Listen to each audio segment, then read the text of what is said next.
Thank you for your greeting. It's my great privilege to be here at one of the foremost Sankirtan chakras in the universe. I come here for my own purification and upliftment. So I thank you all for giving me that opportunity.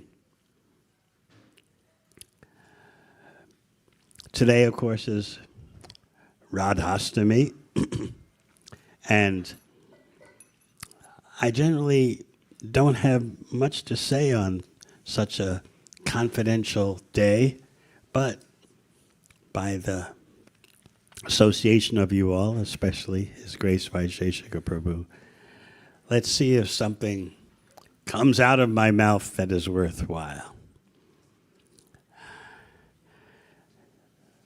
I myself was hoping to hear from His Grace Vaisheshika Prabhu, and I thought he would be also up here, but I see he has bewildered me.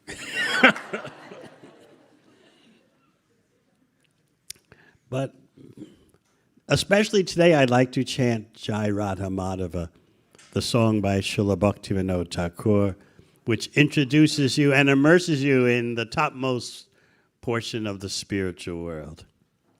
Om Jnana Timirandasya Jnananjana Shalakaya Chakshur Militang Yena Tasmai Shri Gurave Namaha. Jai Shri Krishna Chaitanya Prabhu Nityananda Shri Advaita Gadadhar Shivasari Gaur Bhakta Vrinda. Hare Krishna, Krishna Krishna, Hare Hare, Hare Rama, Rama Rama, Hare Hare. Let us begin our discussion of Sri Radhastami and the glories of Srimati Radharani by doing a quick survey of the Bhakti Vedanta Library and how Srimati Radharani emerges. As most of you already know, some say her name is not in the Bhagavatam. Reasons given by the Acharyas are that she's very confidential, and also that Shukadeva Goswami was afraid that he would, upon mentioning her name, burst out into ecstasy and the whole transmission of Srimad Bhagavatam to Parikshit Maharaj would be halted. When you have Bhagavad Gita, there is Krishna introducing himself that he exists. Always think of me. Mamana bhavamat bhakto. Become my devotee. Surrender unto me. But there's not much information given in Bhagavad Gita about Swayam Bhagavan Krishna. You get the universal form appearing in the 11th chapter. But who is this mom and aham, this me and this I that we're supposed to surrender to? Then you have Srimad Bhagavatam, where the whole Bhagavatam is the form of the Supreme Personality of Godhead. But the smiling face, as you know, is the 10th canto. You work your way up from the lotus feet, the first few cantos, and then you ascend to the smiling face. Of that face, the smile is most sweet and most significant. So in Bhagavatam, you are introduced to Krishna Leela, Krishna's personality, his names, his forms, his qualities. But the science of Srimati Radharani is, you might think, not so present. Although the Acharyas can unearth her presence everywhere. But to the ordinary vision, where is Srimati Radharani in Srimad Bhagavatam? Bear in mind, Sanatana Goswami says in Krishna Lila Stava that every syllable of Bhagavatam is saturated with Krishna praying. Every syllable. Makes you want to, let me go back and start reading again. I missed something. But in Sri Chaitanya Charitamrita, you're introduced to Radha Tattva. You're introduced in a way that actually accomplishes the goal. You're introduced to Srimati Radharani through Sri Chaitanya Mahaprabhu. As you know, Sri Krishna Chaitanya, Radha Krishna Nayana. Lord Chaitanya is Radha Krishna combined. So in Chaitanya Charitamrita, you have Radha Krishna presented in depth. Of course, in one sense, Chaitanya Charitamrita is Bhagavatam because there's so many Bhagavatam verses. Yet, Kaviraj Goswami, by way of Lord Chaitanya, has presented to you the depths of the feelings of Srimati Radharani. And that culminates in the last chapter of the Ancha Leela, where Sri Chaitanya Mahaprabhu speaks upon offering that last Shikshastika prayer. He speaks from the core of his identification as Srimati Radharani. Srila Prabhupada explains in Chaitanya Charitamrita that Lord Chaitanya has taken on the emotions and luster of Srimati Radharani. He's Krishna taking on the emotions and the luster. He also has taken the position of Srimati Radharani. And sometimes he appears as Srimati Radharani herself. And sometimes he demonstrates the role of being the maid servant of Srimati Radharani. Sometimes that comes out in Sri Chaitanya Charitamrita. Just like in Madhya Leela, Lord Chaitanya's instructions to Sanatana Goswami.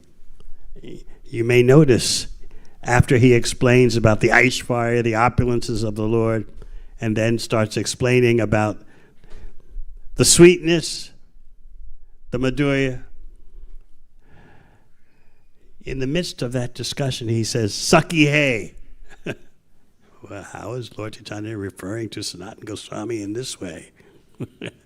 But he's in the role of Srimati Radharani, and of course, Sanatana Goswami is one of the maidservants of Srimati Radharani as a manjari. So all that's packed in, hidden, apparently, in Chaitanya Charitamrita, but it's actually right before your eyes. But as Srila Prabhupada explained, his books are like a pharmacy in that they contain prescriptions for all levels of patients, from the most neophyte to the most advanced. So you're in store for not only a lifetime of depth, but eternally you'll be drowning in the nectar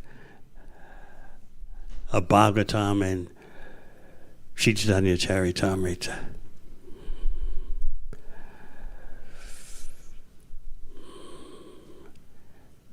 So yes, sometimes in the midst of Leelas, Lord Chaitanya appears as Srimati Radharani, just like at the Hera Panchami celebration, in which Srivas and Srup Damodar were having a sort of mock debate. Srivas, who's Narada Muni, Lord Chaitanya pointed out, Srivas, you're Narada Muni, you're a Vaikuntha devotee. And Srivas was asserting the glories of Lakshmi Devi and Vaikuntha, whereas Srup Damodar was presenting the apparent humble opulences of Braj. At the end of that dialogue, after Lord Chaitanya points out to Srivas Thakur, you are exercising your behavior, your identity in Narada Swabhav. You're actually Narada Muni, so we're not surprised you're standing up for Vaikuntha. But Swarup Damodar, he's a Braj devotee. Srivas Thakur, as you may recall, broke out in ecstasy and started making sounds, slapping his armpits. And then a wild kirtan ensued with the ecstasies of bhakti just saturating everyone. In the midst of that kirtan, Lord Chaitanya appears as Srimati Radharani. Nityananda is observing from a respectful distance. So, and then you have Lord Chaitanya running towards the Chataka Parvat. He sees Govardhan Hill. Is that a mistake? If you want to call it a mistake, it's a mistake of impure love. The most important thing is the pure love. That generates the reality. So yes, Lord Chaitanya actually saw Govardhan Hill. You would try to speculate, well, it's really Chataka Parvat, a sand dune. But he's remembering Govardhan Hill, even though it's a sand dune. But no, he saw Govardhan Hill. In other words, love of Krishna generates the reality more than our empiric, mundane senses. So you know what happened? He reached the hill, Chataka Parvat, and collapsed on the ground, and his associates caught up with him finally and tried to revive him. And upon being revived, he suddenly stands up and he's looking for something. And he explains, I was at Govardhan Hill. Krishna was playing his flute. He was with the cows and cowherd boys, and he played his flute, and the gopis came, and they told me, pick some flowers as Radha and Krishna entered a cave at Govardhan. So many with deep realization say that this is Lord Chaitanya indicating the mode of a maidservant of Srimati Radharani. You could say he's Radha Krishna combined, yes, but he's, in this instance, he's acting as a maidservant of Srimati Radharani. He's picking flowers outside the cave upon the entrance into the cave of Radha and Krishna. And of course, you remember the heartbreaking lament after Lord Chaitanya comes back to sort of external consciousness, and he breaks the hearts of everyone. They all start crying. He said, I had a chance to enter into Radha Krishna Leela. What happened? Where am I? Where did my opportunity go? So this is Mahaprabhu teaching love in separation. So you might think, where do we go from here, where we are now, to there? Somewhere near there. Of course, we hold these subject matters high above our head. We aspire after first trying to deserve. This is the instruction Srila Prabhupada gave in Los Angeles, I remember, 1976. First deserve, then desire, never aspire. What does that mean? First deserve. Engage in Krishna's service. Capture the attention of Krishna. Capture the attention of Srimati Radharani. And then you can desire, yes, let me serve them for their pleasure.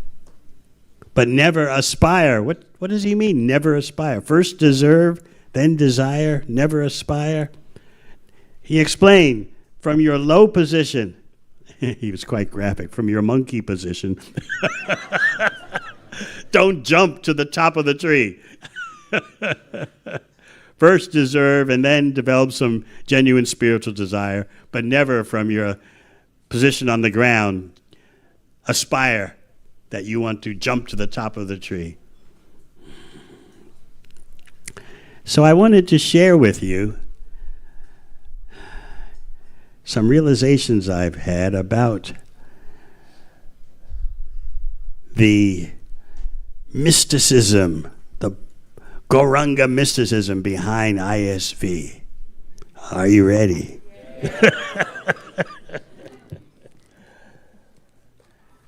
My eyesight is failing, so let me put on my glasses. I always wondered what the secret sauce is here. Of course, you have your fearless leader, but what's he's the straw that stirs the nectar drink, but what's actually going on in that nectar drink? Let's hear about some dynamics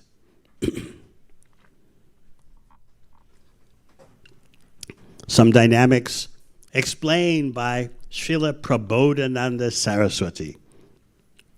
He associated with Mahaprabhu in South India. He's the uncle of Gopal Bhatta Goswami. And he wrote a book called Chaitanya Chandramrita. And he explains something very fascinating, so you can see where you're going. We don't pretend to be there, but we want to know what's up ahead on the road. Are we in our Sankirtan activities doing something that's just external, and there's something far beyond what we're doing? We're selling books, we're distributing books. Is that the activity of advanced devotees? It's something we just do as beginners? It's very interesting to hear what Prabodhananda Saraswati Thakur says. And in Krishna Lila, he's Tunga Vidya. So what he explains, and please never forget this, and you'll never be bewildered about what is the significance of the Sankirtan activity. I'll read you various renditions of his verse, this particular verse, because the various translations emphasize various aspects. As you know better than I, Sanskrit is very deep in meaning, so there can be several genuine translations. Just like in Prabhupada's books, sometimes he gives you what I call enhanced, turbocharged translations. Mundane academics don't like that.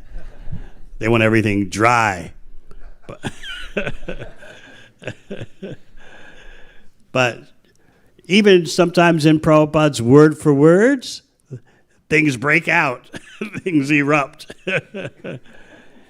And he told us at the BBT that, he said, actually anyone can translate, but my purports contain my devotional ecstasies.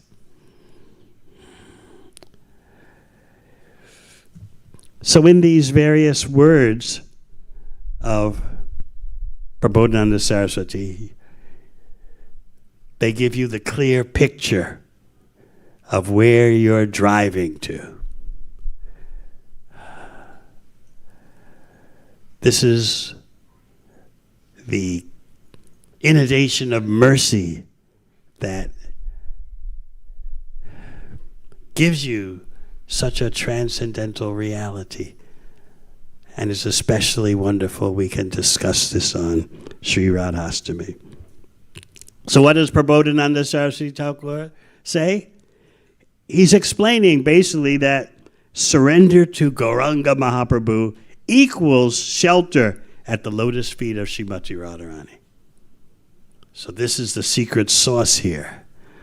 You may not know. This is what's bubbling. You're engaged in an activity that's giving you a direct portal, when the time is right, to the lotus feet of Srimati Radharani. So I'll read his verse because it's very important for us to know what's up ahead, and that will inspire us even where we are at now.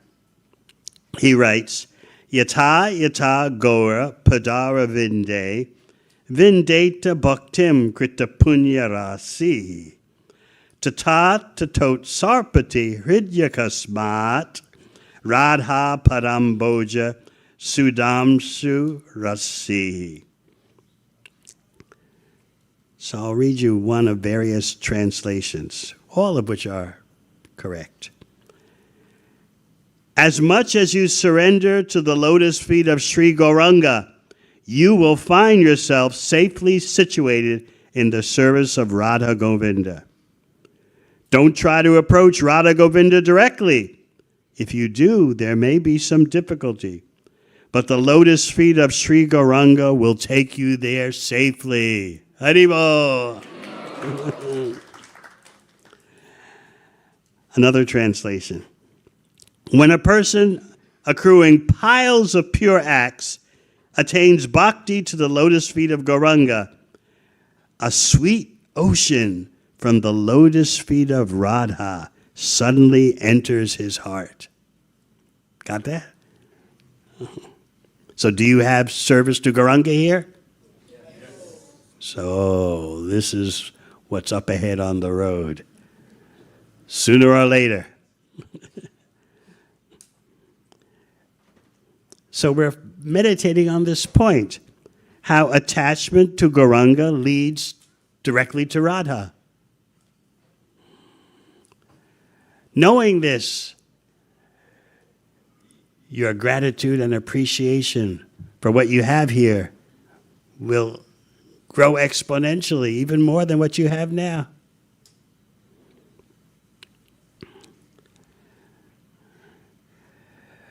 Another translation, to the degree that a fortunate pious person attains devotion unto the lotus feet of Gaura, to that degree he spontaneously finds the nectar ocean of attachment to Sri Radha's lotus feet rising in his heart. So one example is given of this, one metaphor from nature. The progressive phases of the moon cause the ocean to progressively swell. Similarly, an increase in devotion to Gaura Chandra, the moon-like Gauranga, spontaneously causes the ocean of attachment to Sri Radha to rise higher and higher.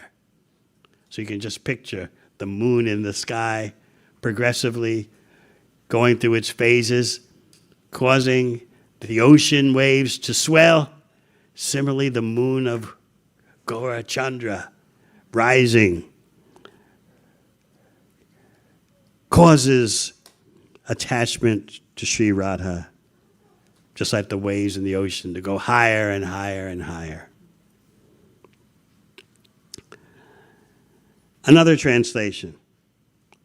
As much as one devotes his full attention to the lotus feet of the Lord Chaitanya. I'm giving you all these translations so you can see the same point from slightly different angles. And fix this point deep in your consciousness. And so the gratitude that you already have, I hope, will multiply tenfold at least. As much as one devotes his full attention to the lotus feet of Lord Chaitanya, to that extent he will be able to taste the nectarian service of the lotus feet of Srimati Radharani in Vrindavan. The more one engages in service of Sri Chaitanya, the more one finds oneself in Vrindavan, tasting the nectar of the service of Sri Radha. Haribol!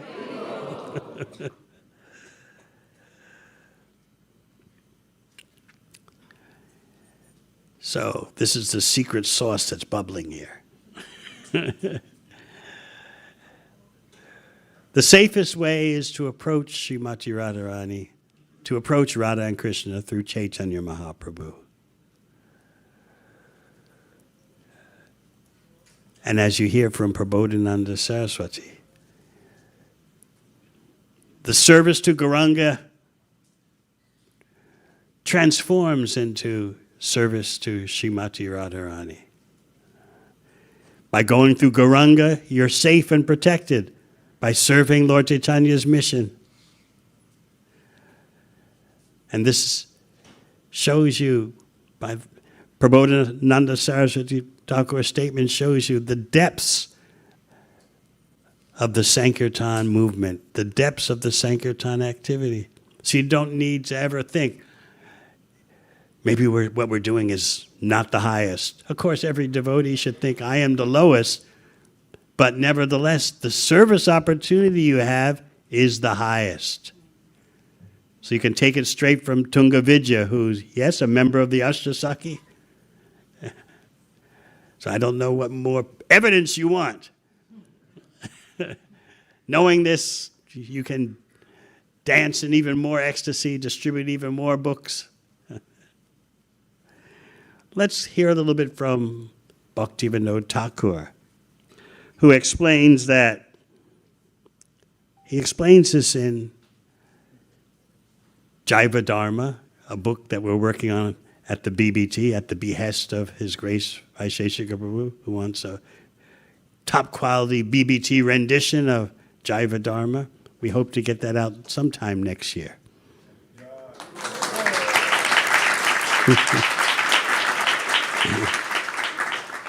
And he also explains in Navaridham Mahatmya. So Bhaktivinoda Thakur says, in Krishna, with Krishna, there are 5 relationships. You all know that. Shanta, Dasya, Sakya, Vatsalya, and Madhurya. By first worshiping Gauranga in the mood of Shanta and Dasya, the devotee attains Krishna's service in the other rasas. He explains that the devotee's eternally perfect mood will spontaneously manifest in the course of his devotional service. In the association of devotees, one who possesses the qualities beginning with humility will first worship Gauranga in Dasya, or servitude relationship. This Dasya rasa is the highest mood in the worship of Gauranga. It is in that mood that devotees call Sri Gauranga Mahaprabhu. So he explains that when the worship of Gauranga in Dasya Ras reaches full maturity in the heart of the living entity, Madhurya Rasa naturally develops in his heart.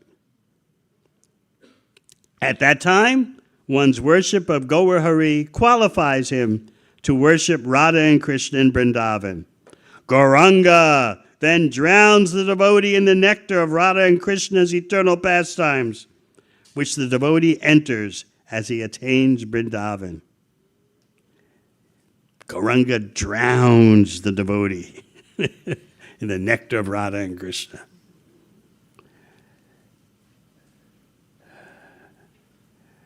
So this gives you an indication of the treasure that is present now and will become more and more revealed to you as you go about serving Sri Gauranga as his servant. Simultaneously, you're entering a portal to the lotus feet of Srimati Radharani, who demonstrates that her own happiness is when Krishna is happy. As Lord Chaitanya, speaking as Srimati Radharani, says in the Anchalila chapter 20, that if my unhappiness makes you happy, then I won't call it my unhappiness. I'll call it my happiness. What kind of standard of bhakti is this? Of course, all the residents of Vrindavan are steeped in the selflessness of pure devotion. Sometimes you hear them calling out to Krishna to save them. Krishna, Krishna, Mahabhaga, Hey Rama.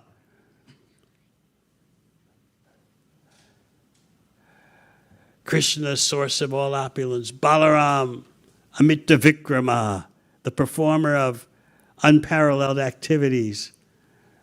Just when the forest fire was, 2 forest fires were threatening the Brijbasis. It seemed like they were calling out to Krishna, save our own skin. But no. The Acharyas point out that the Brijbasis are fearing that death will separate them from Krishna's lotus feet. They're not fearing death.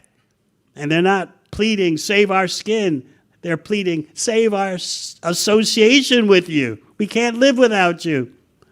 We don't mind dying, but where will your lotus feet be? Where will service to your lotus feet be?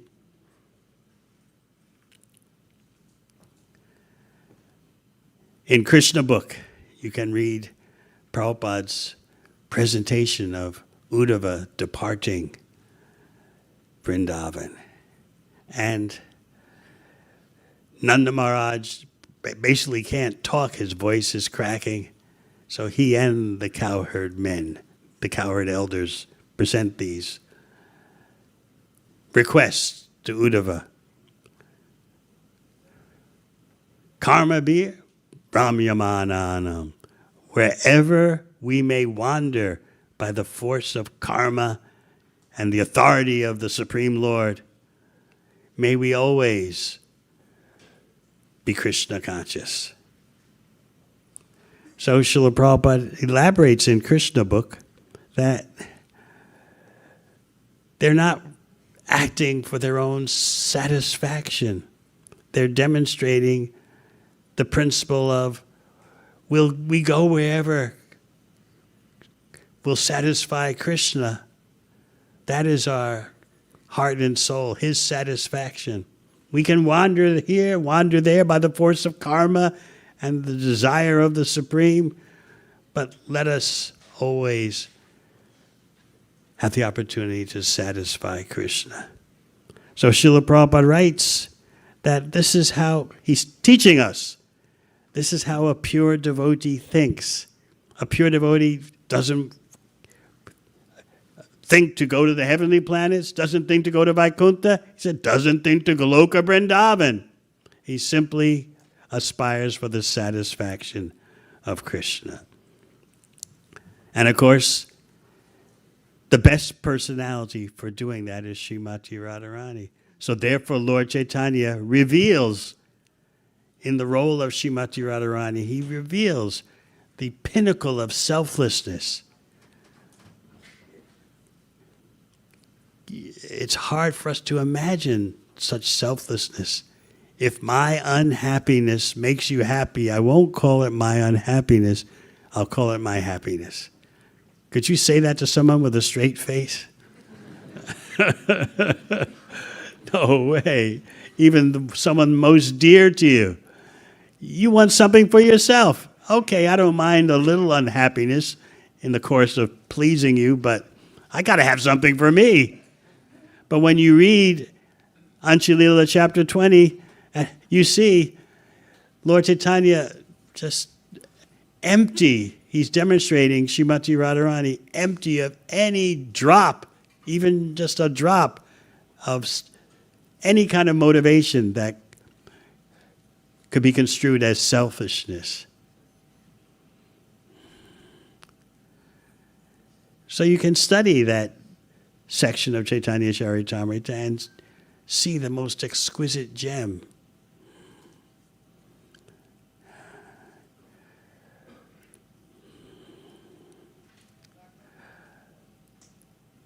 When we look at the works of Raghunath Das Goswami, he's known as the Prayojana Acharya. He's demonstrating and writing about the ultimate attainment. Sanatana Goswami is known as the Sambandha Acharya. He's laying out as the Acharya of Bhakti Siddhanta, the proper understanding of devotional service. And then there's Rupa Goswami, the Abhidheya Acharya, the Rasa Acharya. He's laying out the science of rasa and giving you the methodology of devotional service.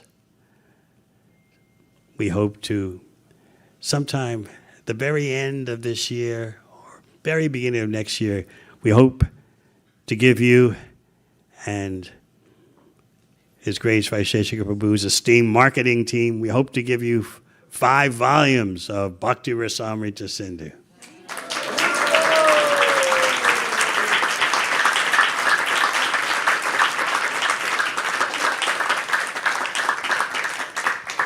Five volumes of around 700 pages each. Comprehensive, in-depth indexes, glossaries, so many explanatory notes. Actually, you may not know it, but Srila Prabhupada started to render Bhakti Rasamrita Sindhu. He did about the first 25 verses. So we're begging for his mercy to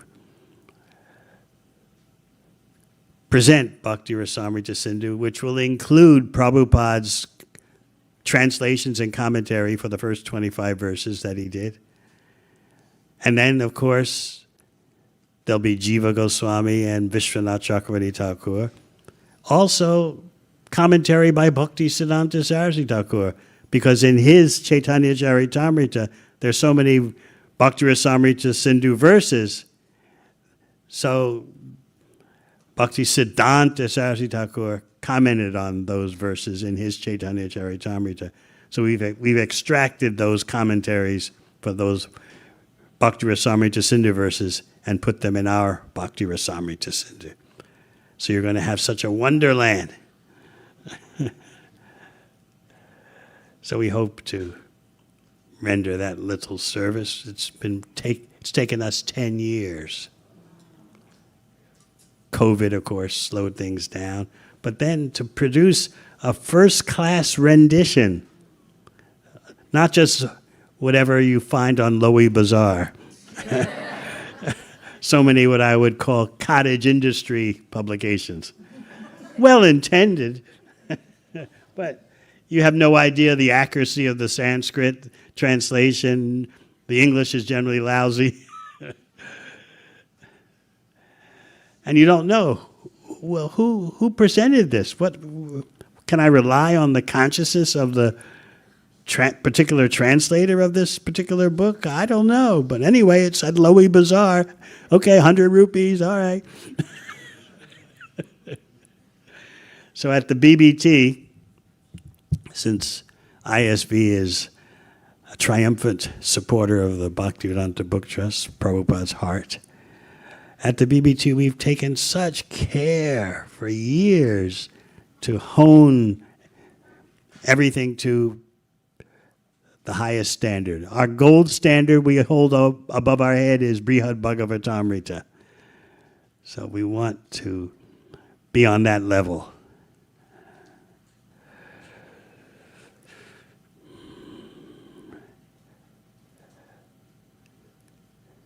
So we were speaking about Rupa Goswami being the Rasa Acharya or the Abhideya Acharya, presenting the methods of devotional service and the flavors of bhakti. And then Raghunath Das, known as the Prayojana Acharya, focusing on presenting the ultimate attainment, just like in his work, Vilapa Kushumanjali, full of lamentation, of separation from Srimati Radharani. He writes, what is the use of life itself? What's the use of Vrindavan? What's the use of Krishna without my having the association of Srimati Radharani? In the times of Bhakti Siddhanta Saraswati Thakur, he was giving a public talk. And then one gentleman stood up and asked a question, why all this talk about Radha and Krishna? What about Lakshmi Devi? And the associates of Bhaktisiddhanta Saraswati Thakur described that Srila Bhaktisiddhanta was like frozen in terms of how does he respond? He can't speak about the glories of Srimati Radharani in such a general public audience. At the same time, he couldn't tolerate that Srimati Radharani is being minimized. So what to do? The gentleman is asking, what's all this about Radha? What about Lakshmi? Lakshmi Narayan? So Bhaktisiddhanta was just frozen. And finally he just fainted. Because I can't say anything in public, but I have to stand up for my beloved. But I can't say anything in this kind of audience. So the subject matter is too confidential for a general public, but here is this man defaming my beloved.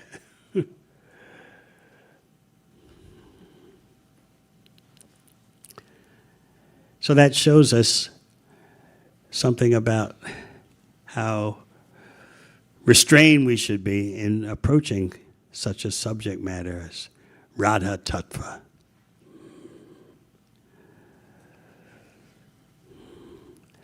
And as I'm sure you've discussed, you've heard so many times, Srila Prabhupada's presentation, that if Srimati Radharani recommends you to Krishna, that's the best thing that can happen. That's the culmination of success in bhakti.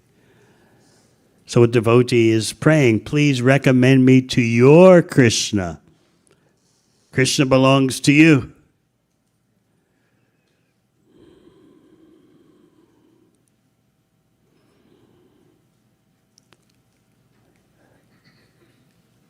And in one of the prayers Srila Prabhupada wrote upon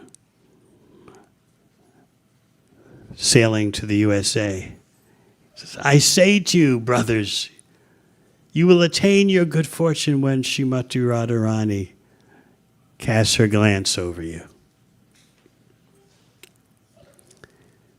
So again, how do we get there?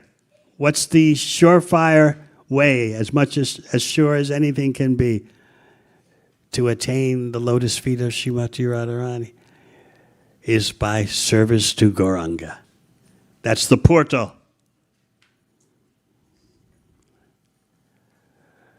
That's the landing page. And from there, due to the gradual increase in purity and intensity of your service to Gauranga, the lotus feet of Srimati Radharani become revealed. And of course, in the spiritual world, Srimati Radharani, who's always, of course, in the spiritual world, derives more pleasure by arranging her fellow gopis to meet with Krishna. This is hard to understand because we're so focused on me. I want to meet Krishna. I want to be with Krishna. Reminds me of one incident at one of our outreach centers for the non-traditional audience. One Japanese lady walked in. She was a tourist in New Zealand. And she saw the cover of a Krishna book. And she came up to me and said, who's the girl with him? How to get rid of her. That was her first time she ever saw a picture of Radha Krishna. And immediately she's thinking, I want him. Let's get rid of the girl.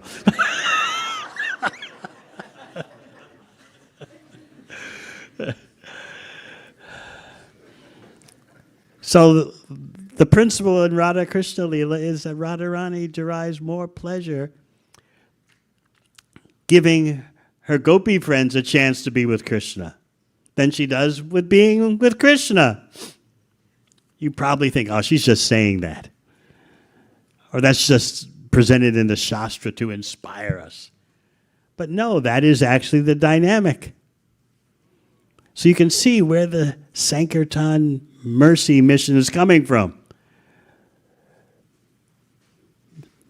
The devotee delights more in presenting others to Krishna than the devotee himself or herself gets or wants to get by direct association with Krishna. So in Chaitanya Charitamrita, Antila chapter 20, Lord Chaitanya, absorbed in Radha Bhava, says, Krishna, if your being with another girl makes you happier, I'll go and plead to that girl. Please be with Krishna. I'll fall at her feet. It's really intense, this section of Chaitanya Charitamrita. You have to get beyond the male-female material buzz, and then the impact will hit you even more.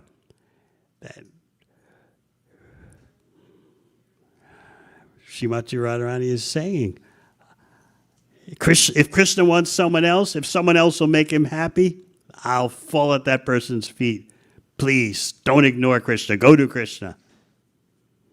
Of course, as you know, sometimes Srimati Radharani can be very coy, very hard to get, seemingly not wanting to be with Krishna. And their dialogues like that are very fascinating. Another book coming from the BBT translation team, Vaishnava Classics, is Dhanakeli Komudi,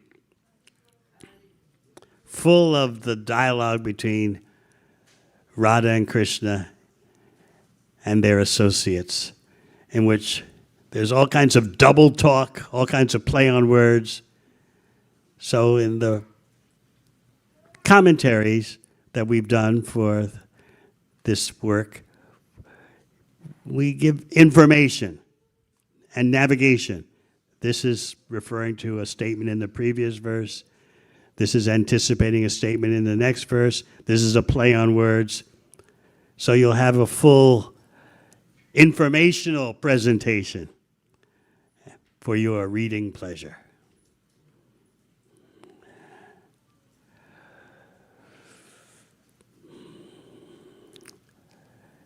Now, what about the assistants and the friends of Srimati Radharani?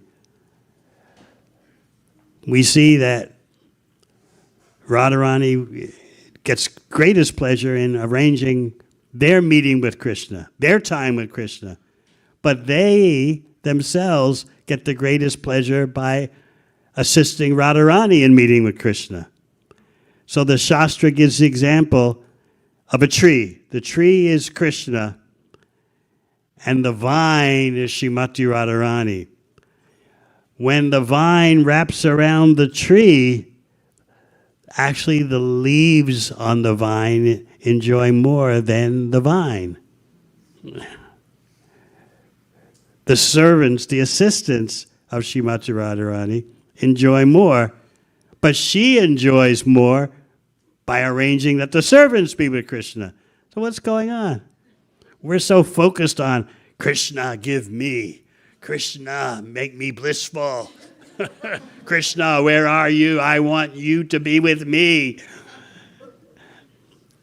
But the Sankirtan activity is training you up for the topmost relationships in the spiritual world. Introducing others to Krishna and seeing Krishna enjoy with others.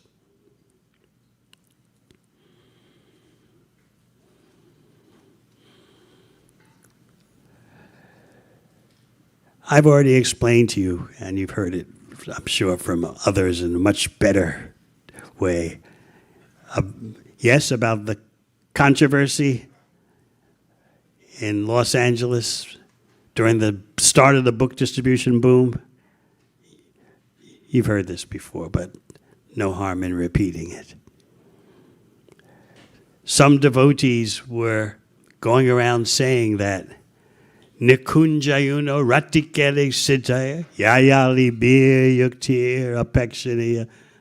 The spiritual masters assisting Radha and Krishna in arranging meetings in the groves of Vrindavan, in the Kunja. So some devotees were going around saying, this is the mood of the Sankirtan devotee. By the Sankirtan devotee assisting Lord Chaitanya by giving conditioned souls an opportunity to connect with Krishna. They're in that same mood, that same bhava that Nikunjayuno Ratikeli Siddhaya talks about. So many devotees were thinking, this is fanaticism. This is way over the top. These book distributors are getting too puffed up, imagining that they are somehow or other even remotely connected to such a high level of the spiritual reality. So the controversy was boiling. And so as everything happened back then, when there's some doubt, when there's some perplexity, you write a letter to Srila Prabhupada. No matter what it is, whether it's how much khichdi should we eat or write Prabhupada about everything. So in my service of filing Prabhupada's correspondence in Los Angeles during my BBT days, I saw both the letters to him and the letters from him. So I saw both sides of this controversy, and the letter to Prabhupada and Prabhupada's response. And Prabhupada's response was, yes, this is correct. The Sankirtan devotees are following in this kind of bhava. Devotees were astonished. Wow. That shut the critics up. So this principle of deriving more pleasure by introducing others to Krishna, this is the principle of in the deepest, most intimate section and activities of the spiritual world.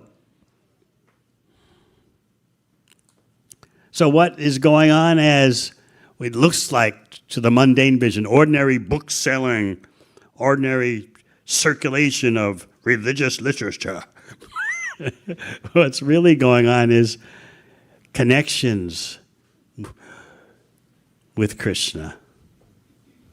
And more the devotee, as he or she progresses in their service to Gauranga, more and more you realize this. So these are some points that I have chosen to share with you on Radhastami. And I'm hoping that we can hear from His Grace Vaisheshika Prabhu, if he'll be so kind.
Dear Maharaj, you're perfectly aligned. Your message was perfectly aligned and very much needed by all of us, as the rigors of time passing tend to stretch us in various ways. And the way you presented, you gave us nishta in our practice. We're so grateful to you for being a faithful follower of Srila Prabhupada, and an ideal follower, I must say, because as Prabhupada said, besides being the deliverer of the message and distributing books, he said, you must also read the books. And it's apparent to anyone who hears you speak or reads your writings that you've taken both to heart. As Sanatana Goswami said about Haridas Thakur, some are preachers, but they don't practice, and others are practitioners, but they don't preach. But he said to Haridas, you both preach and practice, therefore you're the greatest devotee in the world. And we can only survive by having the association of devotees of that caliber, and we find that in you. And every sentence that you said today was perfectly composed and landed in our hearts in such a way as to bring us to the next level, because we're always running scared that what if we can't do it again? We did it last time, but how will we do it again and increase? And now we know by your association that it's all possible by the internal potency of Sri Chaitanya Mahaprabhu, who's bringing us ever closer to the spiritual world and empowering all those who are enthusiastic about serving the lotus feet of Lord Chaitanya Mahaprabhu. So we're very deeply grateful for you coming here and delivering this message on Radhastami. We'll never forget it.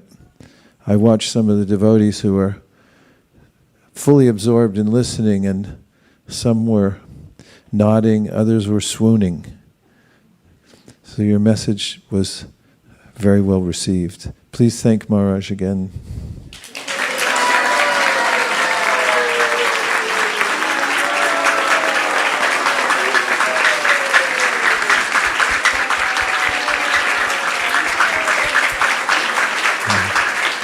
Now, when a Kamadhenu cow comes to your house, you may be reluctant to let it go. So I thought maybe we could milk our Kamadhenu cow more and to see if if devotees have questions for Maharaj, so that we can use whatever realization we may have and resonate with Maharaj's mood and try to go deeper, ask questions that will bring out more. Would anybody like to try that? Okay, Devavrata was first, and here comes the mic.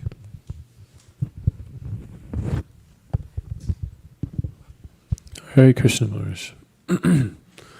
There's this song by Narottam Das Thakur in Prema Bhakti Chandrika where he says, Apana bhajana kata na shunibe jata tata, that whatever is the essence of my bhajan I won't reveal with the world.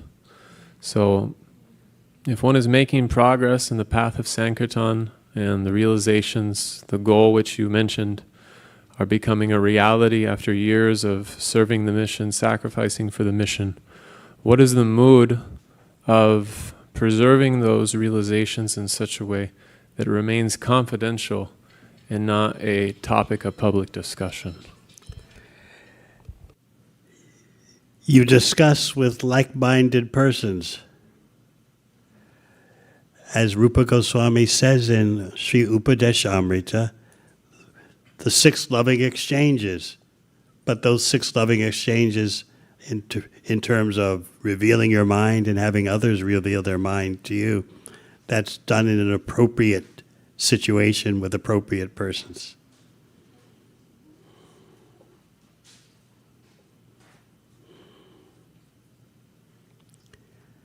In one sense, there are no secrets in bhakti. There's a time for everything.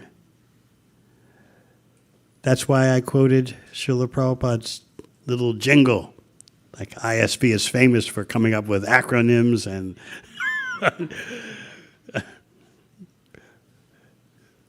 various slogans.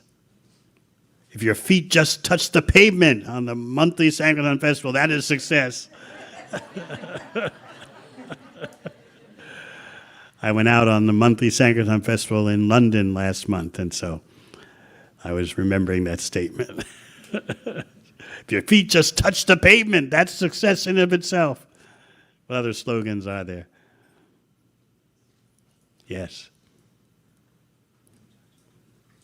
You can just speak it out.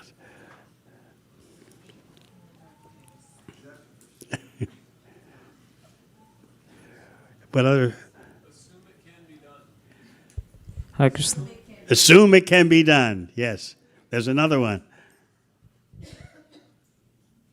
These slogans from ISV have gone all around the world.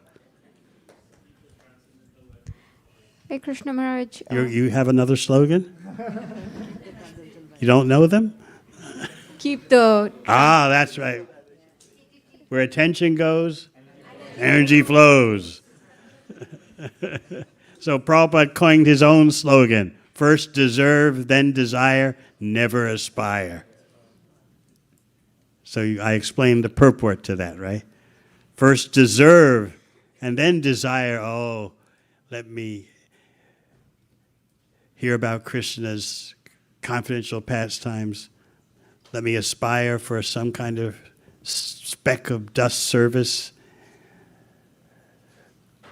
But first deserve, then desire, but never aspire, never from your position in Prabhupada's language, from your monkey-like position on the ground, don't jump to the highest branch of the tree. He had to be very graphic because, we were, you had to make sure the point penetrated into the skull. I was, just like last night when I was having dinner, so mercifully prepared by Her Grace Nirakula Mataji, and Vaisheshwar Prabhu started reading from Nectar of Instruction. And he read that famous verse in purport that there's no better place to be in the universe than Radha Kund. Everyone should go there. So we were discussing, well, a devotee would hear that and might think, as they did back in the 70s when Nectar of Instruction first came out, that, well, I'm out of here. I'm going to Radha Kund. Nectar of Instruction says. But what about the qualification? So that's what Prabhupada meant by first deserve, then desire. I remember the Sanskrit department back then was infamous for devotees falling off the wagon, so to speak, going off in their understanding. And so one of the chief Sanskritists had gone off to Radha Kund to be with the Babajis for 3 months and then came back. And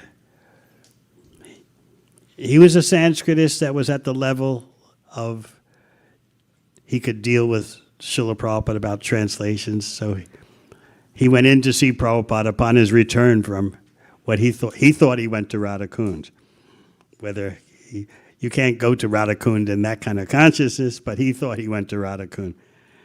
So I asked him, as soon as he came from seeing Prabhupada, I asked, what happened? And he told me himself. He went in to see Prabhupada, and Prabhupada started off very gently and then ended up like a tiger. So-and-so, how was your trip to Radha Kund?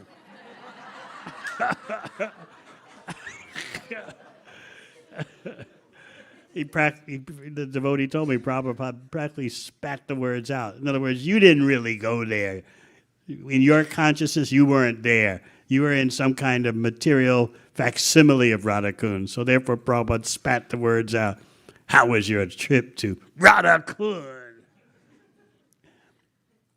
The devotee came out shaking. I was on Watsik Avenue in Los Angeles watching for his return from Prabhupada's quarters. I was waiting.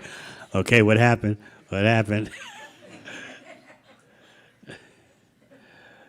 So we want to become qualified, and then we can desire. So, yes? Hare Krishna, Maharaj, thank you for the nice static class. So you mentioned about Sankirtan. So I had a question regarding that. So apart from book distribution, Maharaj, what else falls in the Sankirtan umbrella? And also regarding Gauranga Mahaprabhu's services, like what other services we can do to Lord Gauranga? First, we have to understand that distributing transcendental literature, whether printed in books or audio or digital, that is our prime mission. This is our inheritance from the parampara. It's true that you can glorify Krishna in so many ways, but I see what I was telling Vaisheshika Prabhu the other day, what has galvanized and concentrated this community into a Sandesh is the focus on Srila Prabhupada's books. So the whole world can now see what a difference that makes. You guys aren't so mental. So you're not drowning in complexities that plague so many other congregations. What do? We need another dome on our temple. That'll solve everything.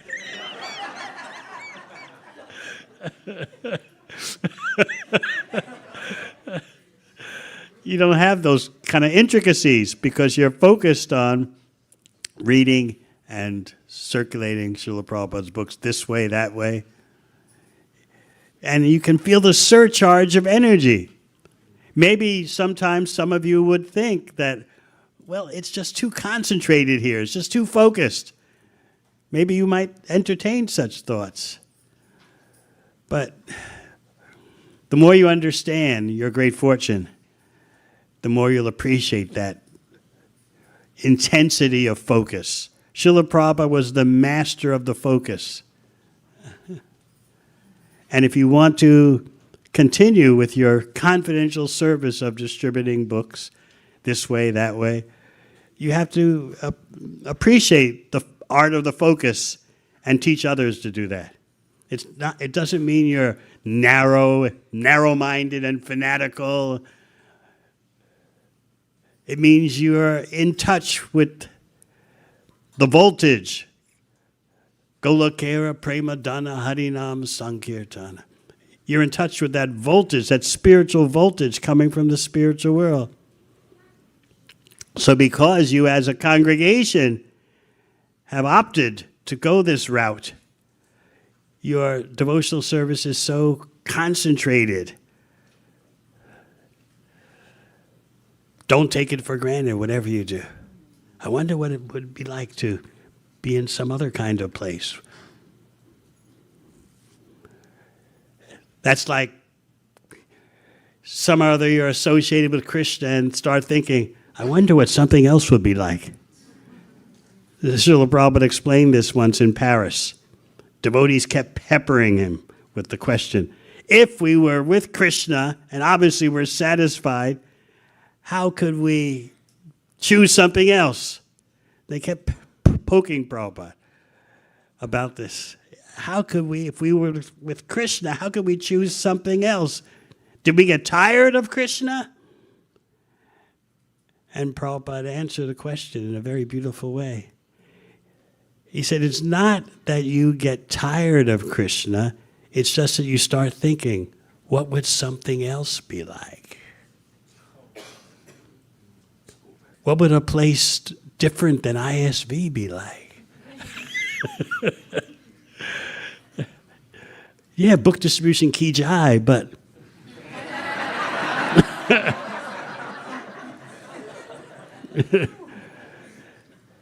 If I go to another temple, I make it more prestige, more respect, more esteem because of my professional status, because of the success of my business enterprise. So anyway, Prabhupada was explaining that it's not that you get tired of Krishna, it's just you start thinking, even a little bit, I wonder what life separate from Krishna would be like. Then the material world swallows you up. So he further elaborated that it's like every day you have dal, rice, and chapatis. It's not that you get tired of the dal, rice, and chapatis, but one day you think, I wonder what pizza would be like. You still like dal, rice, and chapatis, you understand? But just, I wonder what something else would be like. So please don't become deflated by thoughts of, I wonder what another kind of temple would be like. How many domes do we have? We only have, well, we got 3 altars, but it's not 3 distinct altars. If we Of course, by your book distribution, Krishna may very well give you a bigger temple, but that will all proceed out of your Sankirtan focus. Not that, well, here we are. We need 3 domes. How are we going to do it?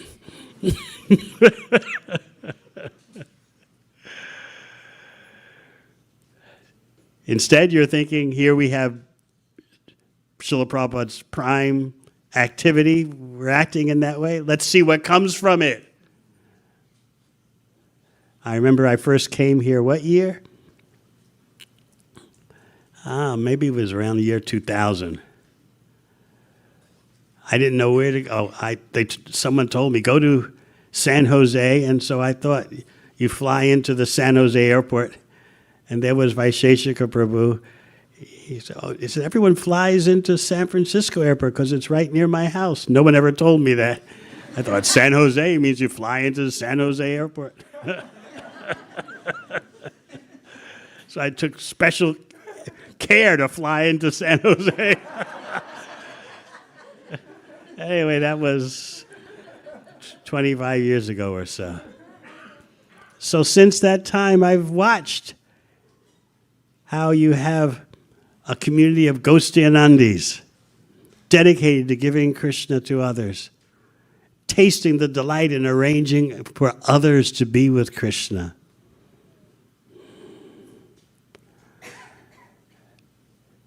So don't ever start speculating. Yeah, what we're doing is nice, but I wonder. In fact, work together to make this Sankirtan focus even more intense. I was explaining, Prabhupada was the master of the focus. He knew how to keep you on track for the most direct activity to the spiritual world.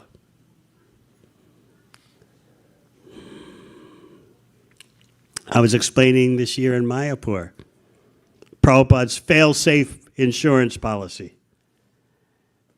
He said this twice.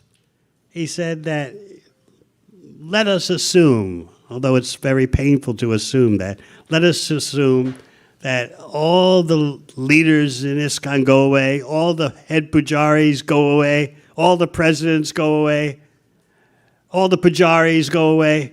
There's nothing. What will happen? The whole ISKCON vanishes.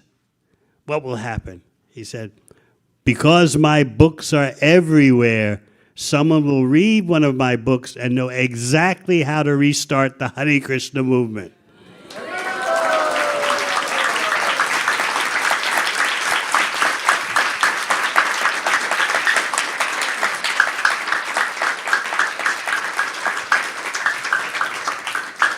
Of course, we hope such a situation never happens, but the point is, through this book distribution, the show will always go on. Sometimes devotees wonder what happens after Prabhupada's disciples disappear and what happens with this and what happens with that. But you are enacting the best insurance policy. The best thing for now and the insurance policy for protecting the future. So I thank you all.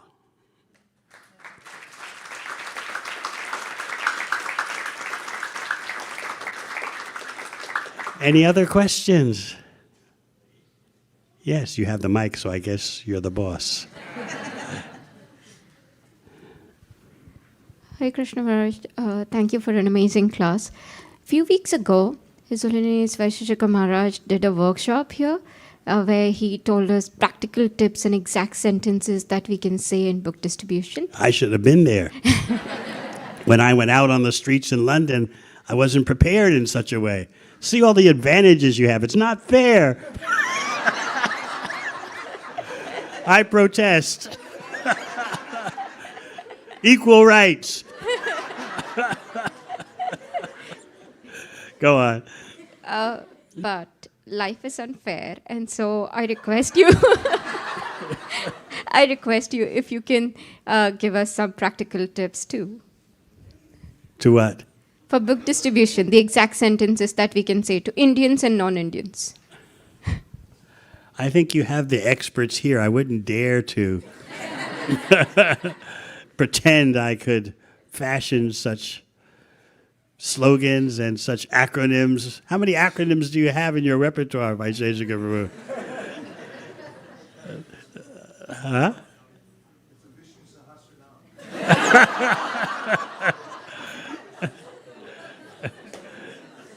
Every week I hear a new entity is formed for book distribution support with an acronym on it.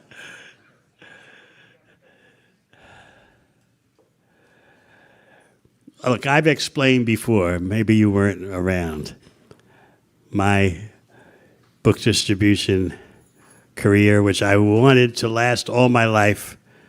And then, see, I had it all figured out as a Sankirtan devotee in New York. They called me the hard luck kid. I would go out 7 days a week and practically do nothing. But I had in mind that one day I'll be up there with Vaisheshika Prabhu and the other big guns. I just keep trying. And I kept trying and doing nothing. 7 days a week. Practically nothing. And then one day, I was with Brigupati Prabhu. Everyone knows Brigupati Prabhu. And we were in a parking lot for a big mall outside New York City. And so I said to myself, I'm going to imitate the big guns. What do the big guns do when they drive up into a parking lot? As they're loading their book bag from the trunk, anyone who walks by, here, they stop that person. Whereas the wannabes, like me, we'd usually just, take our time loading the book bag. All right, I got to get out there. I'm not talking to anybody until my book bag is loaded. I'll put it off as long as possible. But that day I said, all right, I'm imitating the big guns. And so as I was loading my book bag from the trunk, someone would walk by, I'd pull out a hardcover Krishna book and hand it to them. Person took the book. I said, what's going on? This never happened to me before. So then another person walked by, handed him a hardcover Krishna book. The person took the book. Oh my God. I've done 2 big hardcover books in 5 minutes. I haven't done that in 1 week. So then I just stayed at the car, and every time someone would walk by, hand him a hardcover Krishna book. And in a half hour, I had done like 15 hardcover Krishna books. I remember Brigupati Prabhu. He's on the other side of the parking lot. He comes running up. What's going on? What's going on? You got some new mantra? You holding back? What are you doing? He's like his eyes were bulging. They knew I'd never do any books. And so he's watching from across the parking lot, like person after person is taking a hardcover Krishna book. So he comes running over with his eyes bulging and demands, well, you got some new technique. Tell me, what are you doing? I said, this is the only thing I know. All I can say is, this is not me. I have tried for 2 years doing nothing. All of a sudden, the switch is turned on. I know it's not me. So from that moment on, every day I was floating out the door on book distribution. I told myself, all I have to do is this service, the rest of my life, I go back to Godhead very easily. So that was my desire. And then 3 months later, my health collapsed. Right at the time when Prabhupada was demanding, where are my books? Where are my books? Where are my books? So then I reluctantly told devotees, the New York leaders, I don't want to give up this service. There's no other service for me. They told me, look, you got to face the facts. Your body can't handle New York winters anymore. And there's a big need for devotees with your background to help Prabhupada in publishing books. So reluctantly, I agreed. I was thinking as a neophyte, where will my glory come from? I'll just be working behind the scenes. No one will know about my, I won't have my name read in the scores.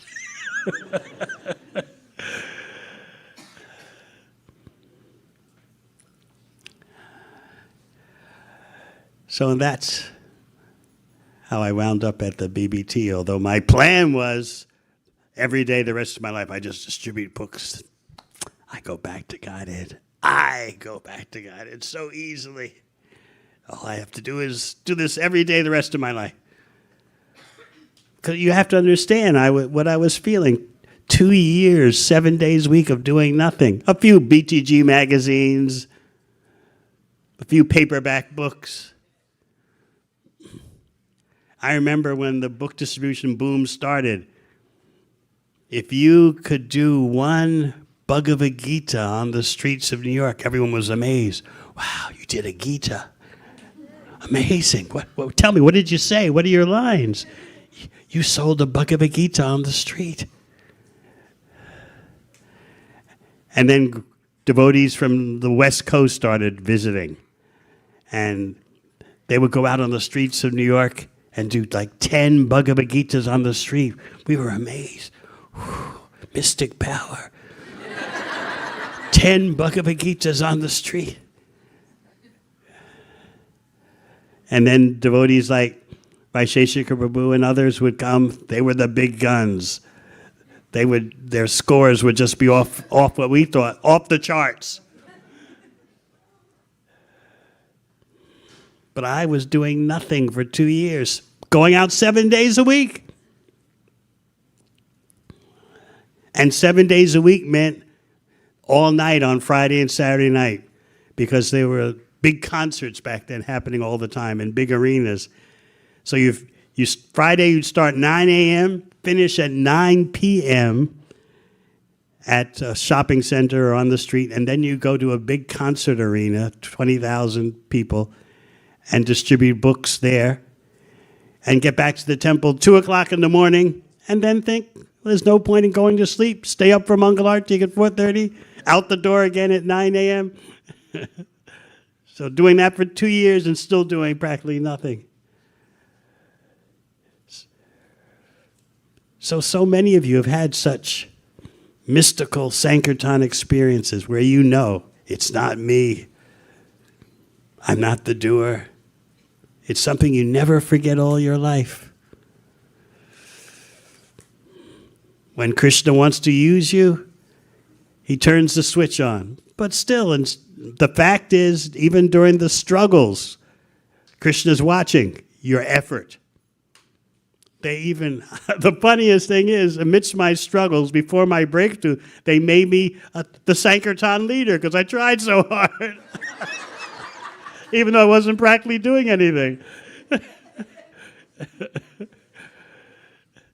Krishna appreciates your effort. Anything else? Yes. He's way in the microphone is way in the, oh, there it comes. Thank you.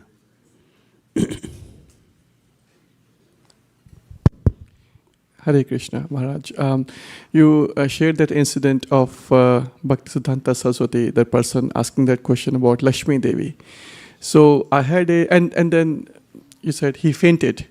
So I had a similar experience, not once but twice, 10 years apart, two different people, different geographies, and those people claiming to be religious and following the principles of Shankara's tradition. They mentioned a few things which, obviously, they are saying they believe in Krishna, Vishnu, and all, but they mentioned something about Radharani, which obviously I will not repeat today, such an auspicious day. And I'm not exalted as Bhaktisiddhanta that I would faint after listening to these things. But I was definitely going through a very horrible experience both times, like the words they were saying. So, what is your guidance on how should we reciprocate, how should we react to these situations when people don't connect with Radharani as our worshipable deity? You say you're talking to Shankarites. Yes, both of them. There's no point in continuing the conversation.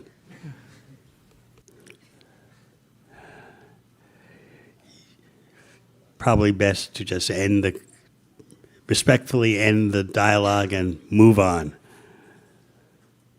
Otherwise, you're presenting the glories of the Lord to persons who have no intention of ever having any faith. I remember one example. In London, Srila Prabhupada was entertaining guests at the Bhaktivedanta Manor, and one famous musician, not George Harrison, but another famous musician, not as famous, but still had international acclaim, came with his girlfriend to see Prabhupada. And he was hearing Prabhupada explain in general that chanting Hare Krishna is the Yuga Dharma. It's cleanses the consciousness of all the dust accumulated. One devotee there thought Prabhupada needed some help in more graphically and vividly explaining the glories of the holy name. So the devotee, thinking, honestly and sincerely thinking he's helping Prabhupada, intervened. What Prabhupada is saying is that Krishna is the same as his name. Boom. It was like a bomb hit. Prabhupada, right in front of the celebrity, said, "Stop. You are explaining the glories of the Lord to the unfaithful." Right in front, right in front of the celebrity. Stop. So this is a personal response from a real devotee, Srila Prabhupada, that I don't want the intimate glories of my beloved presented to such a person. So similarly, you're talking to Shankarites, you don't let the conversation venture to anywhere near Srimati Radharani or even Krishna's pastimes, like stealing butter. They can't understand the butter thief, what to speak of Radha Krishna. They have problems understanding Battle of Kurukshetra. Why did Krishna apparently instigate the whole battle? Can't understand that. And so certainly we don't want to present Krishna's intimate leelas. Another example from Srila Bhaktisiddhanta Saraswati Thakur. This wasn't a public preaching program, but it was amongst devotees and semi-devotees, favorable congregation. So one man asked him that, why is it Krishna left the gopis and disappeared? And Bhaktisiddhanta Saraswati Thakur paused for a while and then, in anger, said, "What kind of question is that?" How is he responding? He's responding in his role as part of Krishna's entourage. We don't want to hear about how Krishna left us. Very exalted, natural personal reaction. I don't want to hear about Krishna leaving us. This is the exalted nature of our parampara, of which we're the humble servants. Anything else?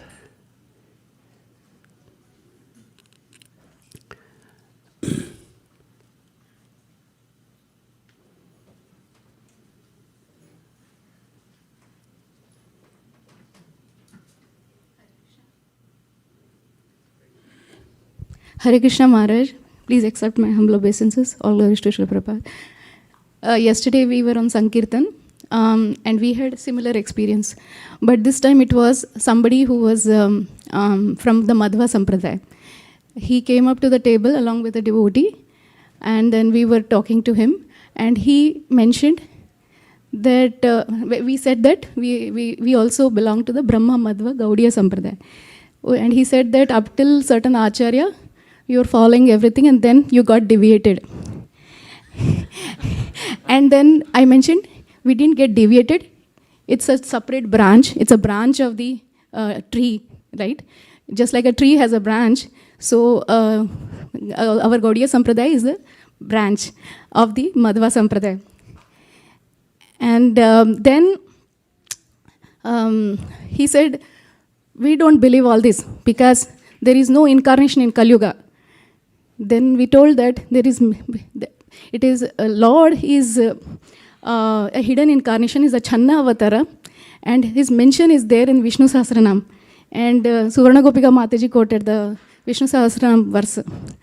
And then he went and after a couple of hours, he roamed to all the booths yesterday. And then he came back.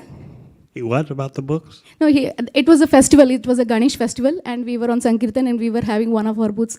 And then he roamed around for a couple of hours, and then he came back. And he came back and said, he further started talking, and we told him, we showed him the Bhagavad Gita, we showed all the acharyas in our sampradaya. And then we also told that since Madhavendra Puri, earlier Madhva Sampradaya, only Krishna used to be worshipped, but Krishna and Radharani were started worshipping since Madhavendra Puri and Chaitanya Mahaprabhu. And then maybe something changed in his mind, and then he took small two kids' books and he donated $101 and he left and he was very happy. So everything changed suddenly. So that switch, the Lord switched that on that right time and changed his heart, because he was committing some kind of aparadh by, saying that you deviated and all that. But somehow Krishna changed his heart. By the purity of your presentation.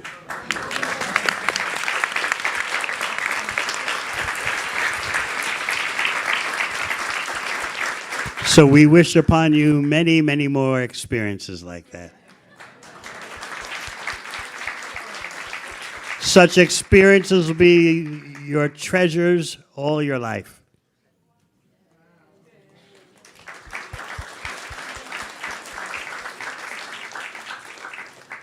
Yes. Maharaj, thank you so much for a wonderful class. The question that Prabhu asked about the Shankarites, what if your family is full of Shankarites? Well, you're the only one who follows Chaitanya Mahaprabhu. Well, luckily, I have my son following because of ISKCON Maharaj's mercy. But then I don't discuss much details about all that with my parents, especially, or even my entire family. They do think Krishna and Vishwa are the same, and they think whoever you pray to, the answer is the same. So what is it that as a devotee that we can do for our family when everybody else is absolutely has no clue about what's really the purpose of life? Give them tasty prasad.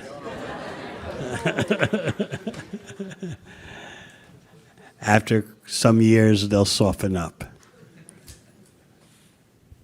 So give them very exquisite prasad. Every time they start opening their mouth to talk about all paths lead to the same goal, pop a samosa in their mouth.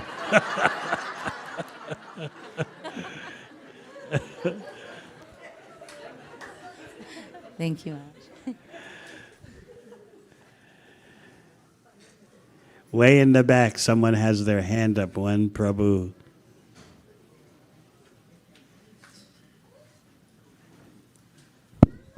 Hare Krishna Maharaj, thank you for the wonderful class. Thank you for being here.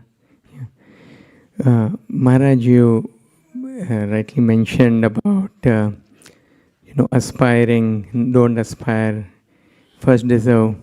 Now, that is lifetimes of work to really make oneself deserving.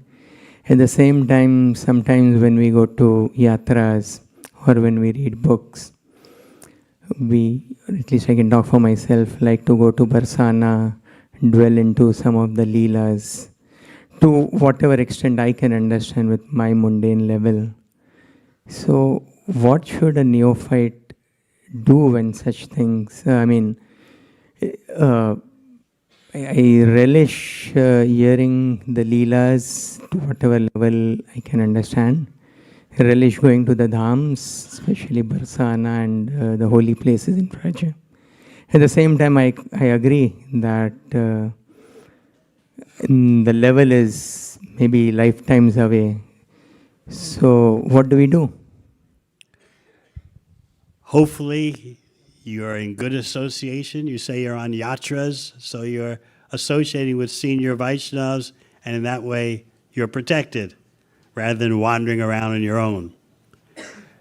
Srila Prabhupada, in the case of that Sanskritist, was objecting. Here you are 2 years into Krishna consciousness, and you think you can go off to Radhakund on your own and live there with the Babajis? But if you're going with senior Vaishnavas and hearing from them, that's the best way. So Srila Prabhupada was not objecting to Radhakund. He was pointing out, you didn't go there. You went to some material equivalent. You have no qualification. So that's why Prabhupada practically spat the words out. How was Radhakund? He's referring to the imaginary Radhakund that this person went to. So if you're going to Braj, going on one of like Radhanath Maharaj's yatras or Indradyumna Maharaj's pilgrimages or Vaisheshika Prabhu's tours, then you're situated in the best way. Have no fear. Yeah. Take it all in.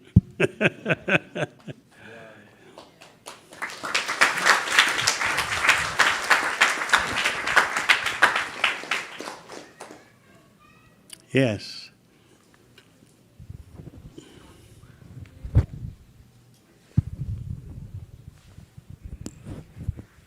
Hare Krishna Maharaj, thank you for its, I'm just sitting on my edge of the seat by hearing your class and so many wonderful realization. One thing you touched upon, like traditional and non-traditional audience, and like sharing this knowledge with non-traditional audience and especially cultivating them, it seems like a very, very difficult task. And I tried, but so could you please share some inspiration or how we can do that? It can be done by you. You have to be patient. Just think, as I often explain, what it was like for the first American and European devotees to go with Prabhupada to India. How difficult it was for them to cross the bridge into another culture. It took them years to acclimate and know the ways of India. But because of dedication to Srila Prabhupada, they stuck it out and they learned these original devotees who went to India, some of them still based there, they can be more Indian than the Indians. They know how to, they just don't go.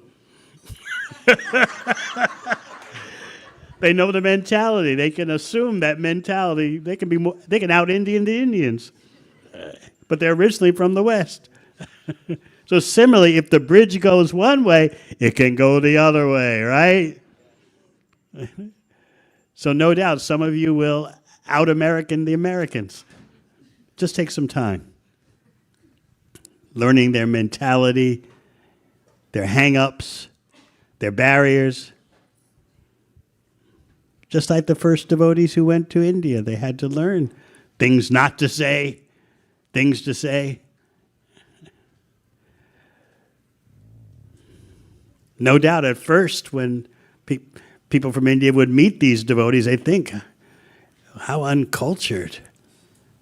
But gradually, by traveling with Prabhupada and watching Prabhupada deal with the people, they became experts. So expert that, as I said, these original devotees who went to India, they can be more Indian than the Indians.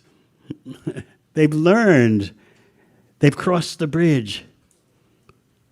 So if you're really intent on doing that, it's going to take some time.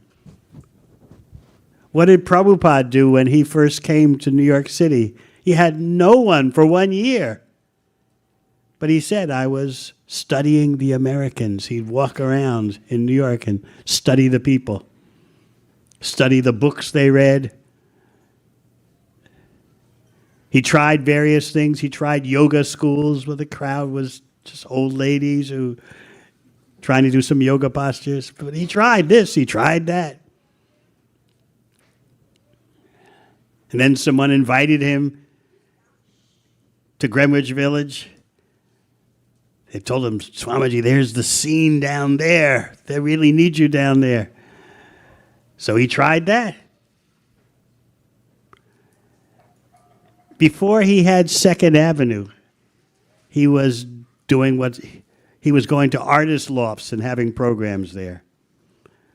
Mukunda Maharaj once told me after visiting some of our programs at the original outreach center called The Loft.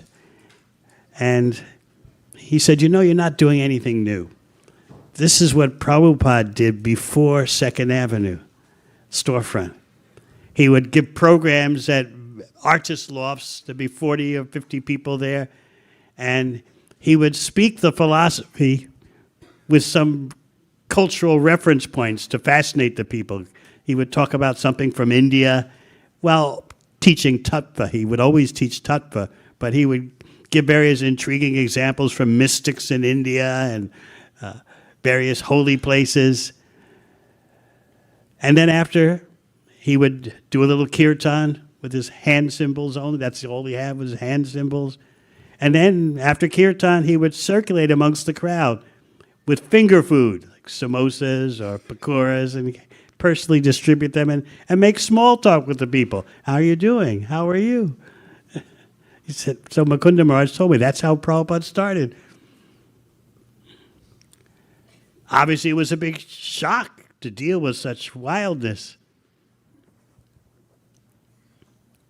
So if you're ready for the ride of your life, start dealing with the non-traditionals. Any concept of duty, commitment, keeping promises, out the window. It's all about how do I feel now? What's going to make me feel good right now? So you need patience, an open mind, and stick to it. So what if it takes you 10 years to adapt? How many years have these original devotees who went from the West to India? They've been there since the 1969, 1970. For the most part, they've been in India. So that's like over 50 years. So are you ready for that kind of commitment? Okay. Krishna will empower you. It'll take some time. Meanwhile, go on distributing millions of books.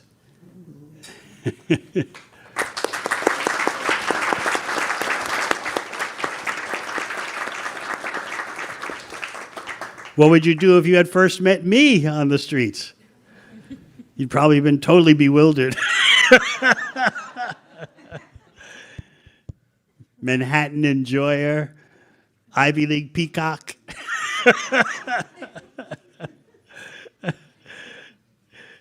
You'd probably you'd be thinking, should I stop this guy?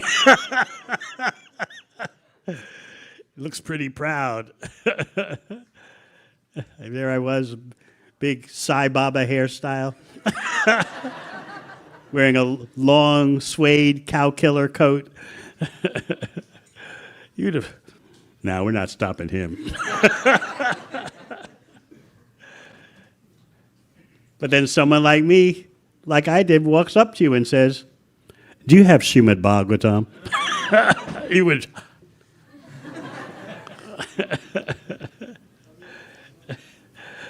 So be patient and be diligent. You're following Lord Chaitanya's order. Wherever you go, whomever you meet, teach the science of Krishna. Anything else? Yes. Hare Krishna Maharaj. Thank you so much. As Maharaj was mentioning, every word you spoke was perfectly composed, entered into our heart. And I was feeling the only good benefit of having a hard heart, stone-like heart, is every word you said is etched very nicely. Hopefully we'll remember for many more years to come. Thank you very much. And I was feeling this is the return gift of Srimati Radharani on her birthday, your presence. So we are very grateful for you, for being here. Maharaj, one question. You were mentioning earlier that you did book distribution for 2 years. I'm sure very successful, but it's austere. Many times when we pick up services, we would like to do something that we are good at, something that gives us some immediate pleasure. How can we transcend from this level to a state where we are doing service for the pleasure of Vaishnavas? How can we transcend from a state, from our current state to that state? To be honest, my motivation back then, during those 2 years, and I actually continued my book distribution after Prabhupada's disappearance, when the BBT wasn't on its marathon schedule. I distributed books behind the Iron Curtain for 8 years, organizing underground book distribution. So it was just a different form of Sankirtan. But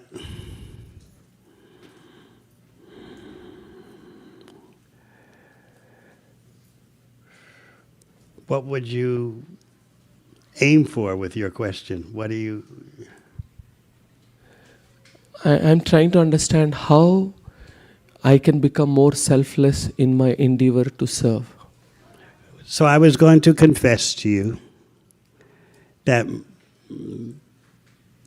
those days of doing street Sankirtan, I had 2 conflicting emotions.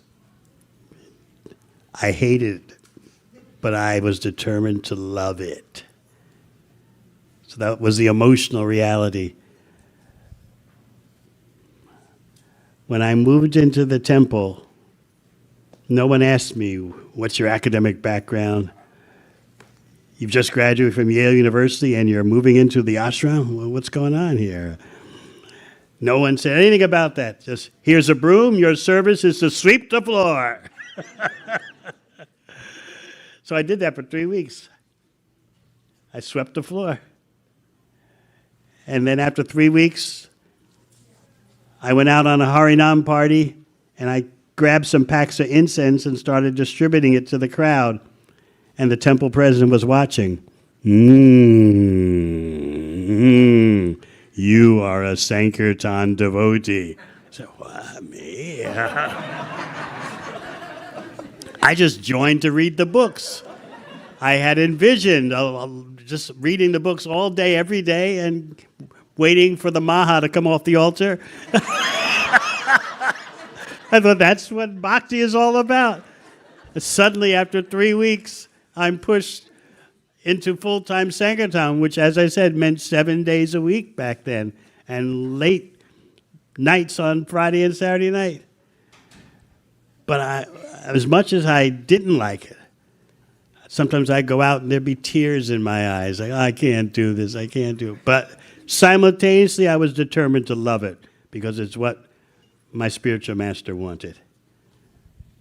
So that was with the two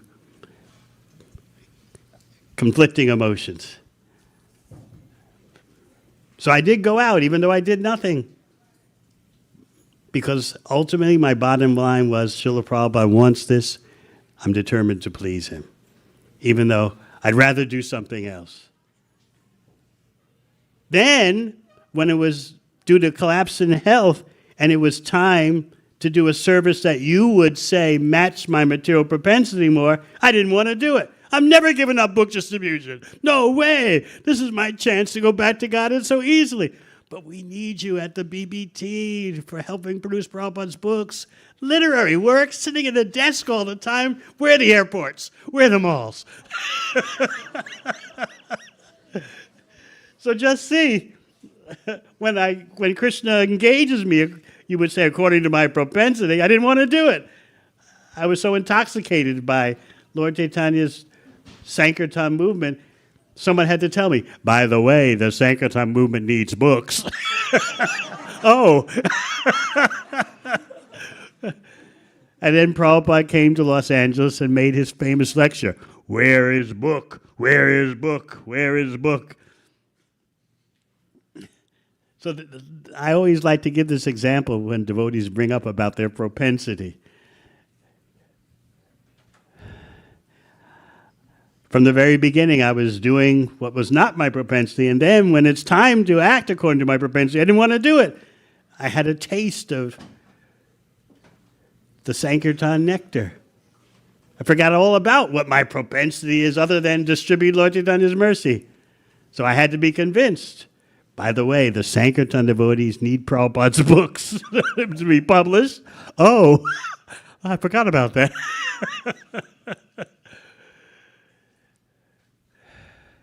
How are we doing for time? I told Vaisheshika Prabhu, there's no way I could speak all this time. But he as always, he never listens.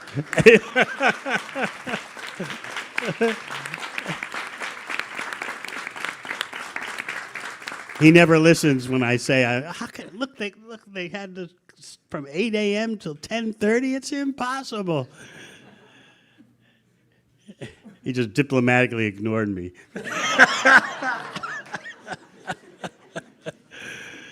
But by your association, things come out.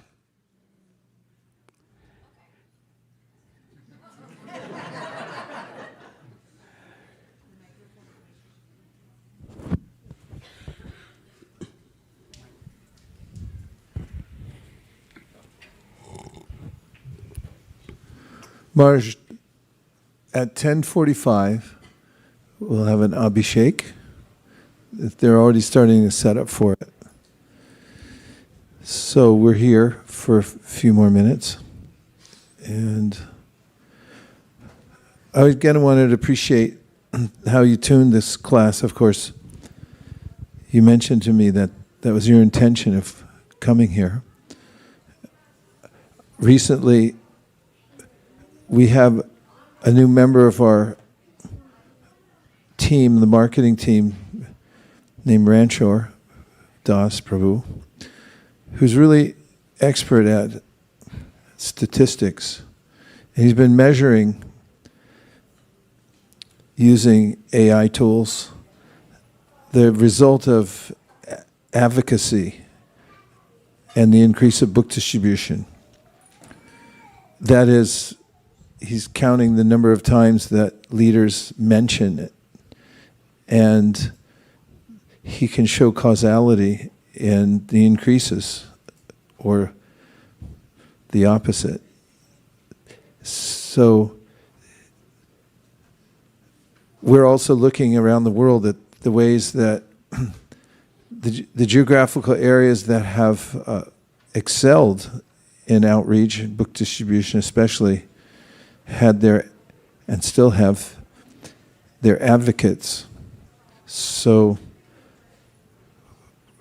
we're appreciating your advocacy because that's what we live for.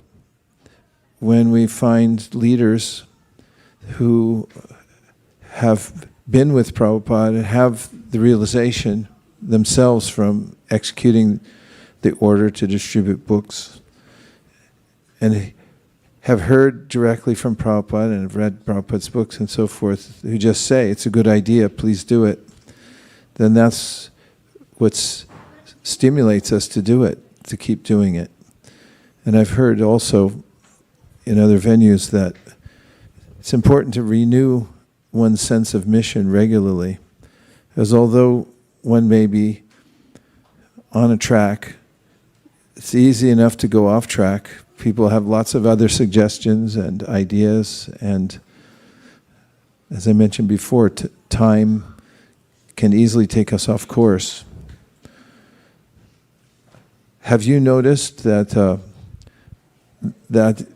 have you noticed that phenomena that where there are leaders who are advocating for book distribution, that it's become more prolific in those areas?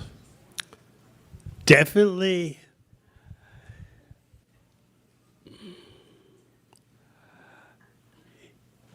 In our humble attempts at non-traditional outreach, we try to figure out ways to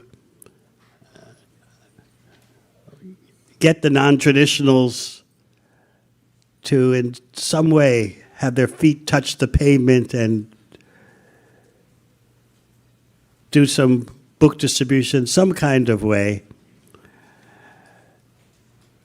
as part of their belonging to the club. If you want to join this club, there's certain things we do, certain cool things that we do. In this club, you start off by getting a set. And then once you have a set, you start thinking of participating in a little bit of book distribution. That's part of being a member of the club. It's not simply, this is how we pitch it, it's not the Yuga Dharma so much, because in the non-traditional world, what's a Yuga Dharma? But it's just the cool thing that the club does. The club has tasty prasad, remember? Devastating prasad. The club has wonderful literature, and the club has distribution activities. That's all part of being the club. In the club, it's part of being cool. It's unique, it's different, it's fun. Helping to create a wisdom culture.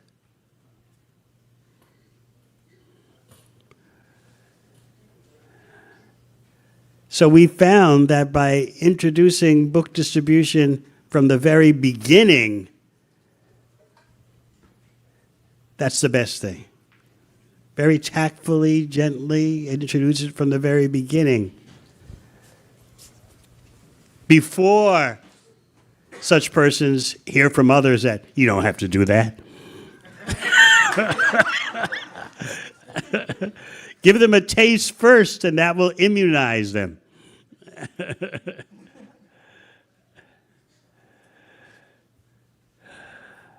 And of course, I've come here to be rejuvenated, re-enlivened by one of the foremost Sankirtan chakras in the universe.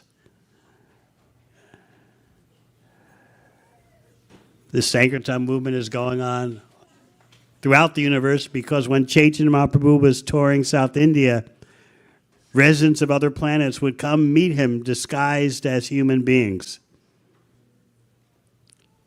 So the Acharyas explained that in that way, Lord Chaitanya initiated the Sankirtan movement over the whole universe.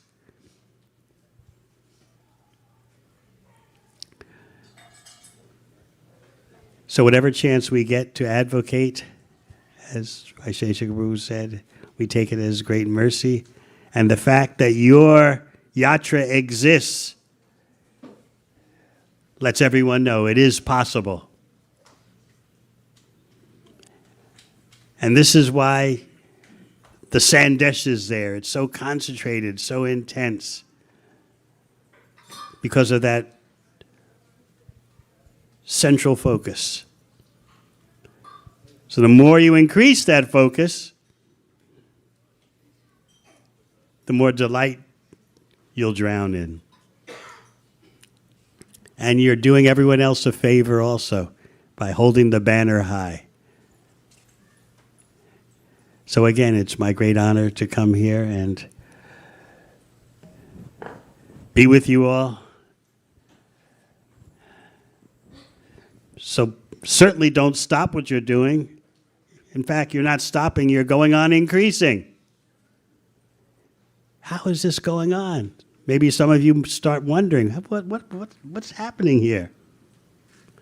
Those of us who participated in Prabhupada's Chaitanya Charitamrita Marathon, 50 years later, we still can't figure out, how did this happen?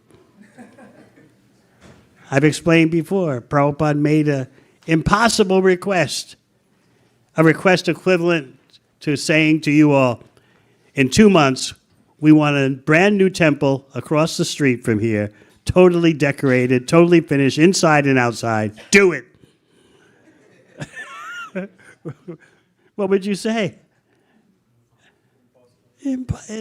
Especially if you're a manager, organizational type, your mind would be blown.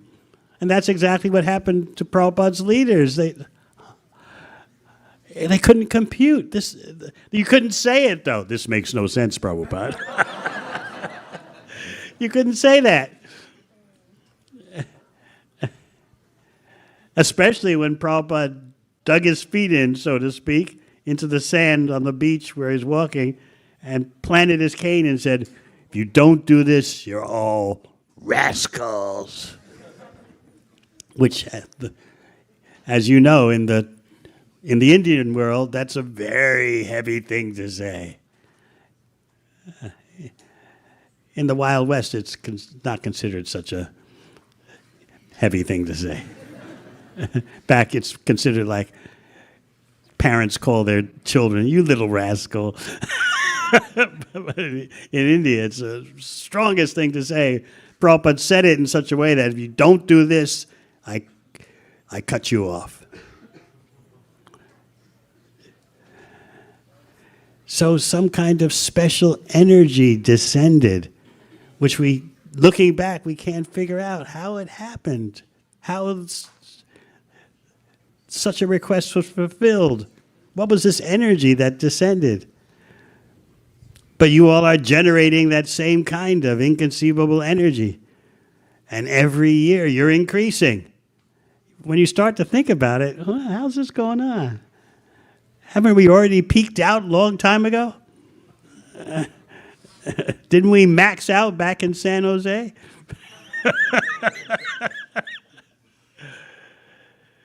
But remember, the Panchatattva have come. They've broken open the storehouse, which was sealed when Krishna came. Krishna demonstrated his pastimes, but he did not distribute love of Krishna.